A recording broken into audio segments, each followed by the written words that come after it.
Hey guys, Gary on your screen here. So, watching a Christopher Nolan movie is always a treat, especially a new one.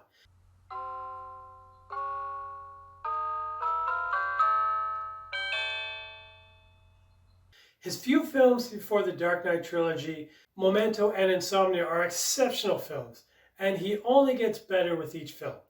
My personal favorite Nolan film, though, is Interstellar. The story, the music, the characters, and the emotion that ran through this film is just a wonder, but each film doesn't come without its flaws, especially Interstellar. And most, if not all, his films are good to watch every once in a while. They're not meant to watch just to watch or pass the time or meant to watch just for the action. They're films you need to watch closely and invest some of your time in because you always come out with something a little different with each viewing. And that's the case with Tenet. After watching it the first time, I couldn't quite grasp it. I liked it, but I didn't, and I wasn't sure why. The visual effects were good, the story was hard to follow, but you can get the gist of it. I could understand the inversion, though, in how it worked with the instrument that was made for the future. And you are supposed to somewhat imitate the physical movement in order for it to work. Also, there were transports in a warehouse used to switch back and forth to the inverted world. And you couldn't breathe properly in the inverted world. You needed oxygen masks. All these are exterior ways to help the viewer understand what the hell is happening. But I feel that there's supposed to be a much higher meaning or something bigger than what was presented in Tenet.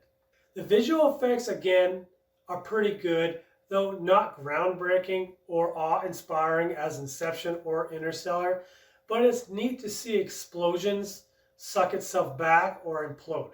The hand-to-hand combat scenes were again neat. I couldn't tell if Tenet was supposed to be part of a hyper-realism or taking the concept and grounding it in the real world, because when you watch the fight sequence, some of the moves that require inversion were slow. When they fight normally, it's a bit slow, as if it's a training exercise. It was a bit hard to watch. It was a bit odd to watch. If they were going for more of a realistic, more grounded approach, I feel like the fight should have been more, let's say, on the Born Identity-like side with the close-ups and the heavy breathing. I'm not bashing it. It was still a pretty cool scene, just out of place for me. So the acting in Tenet is nothing to complain about. Everyone did a pretty fine job. Though Kenneth Branagh did a fantastic job, Robert Pattinson was good, though he was sidelined. I feel like everyone's character was a bit sidelined, even John David Washington's character. The protagonist didn't express much beyond the plot. I suppose this time around Nolan thought it was more important to focus more on the architecture of Tenet than the development of its characters, and sometimes that works out great. But beyond the simple exterior of Tenet, it was not easy to look beneath it all. As you're watching it, to find something deeper, you could have found your own meaning behind it and pretty much run yourself right off the page. But it becomes hard to enjoy when you're just given facts about a subject and you're not given any depth or reason. Okay, so back to John David Washington. If you don't know, he's my favorite actor's son, the awesome and talented Denzel Washington. And boy, watching him, he's got a lot of the same acting mannerisms as his dad. He sits cross-legged, he cups his hands together all the time. He walks, talks, and sounds like his dad. I closed my eyes for the second viewing, and you couldn't tell the difference between the two. One thing he didn't do is pull his hand out in front of him to shuffle away his long sleeve to read his watch. His dad did that quite a lot in his movies, but that didn't happen here. If you get a chance to watch Denzel films, look for those specific mannerisms. Seeing John David Washington in this film and in BlacKkKlansman, you should watch that one too. I'm excited to see what he comes out with next. Another thing I've noticed in a few Nolan films, he likes to bring back actors that had their heyday in the 80s and 90s as side characters. There was Rutger Hauer in Batman Begins, Michael J. White and Eric Roberts in The Dark Knight, Matthew Modine and Brett Cullen in The Dark Knight Rises, and Tom Berenger in Inception. Those were all A or B list actors at one point.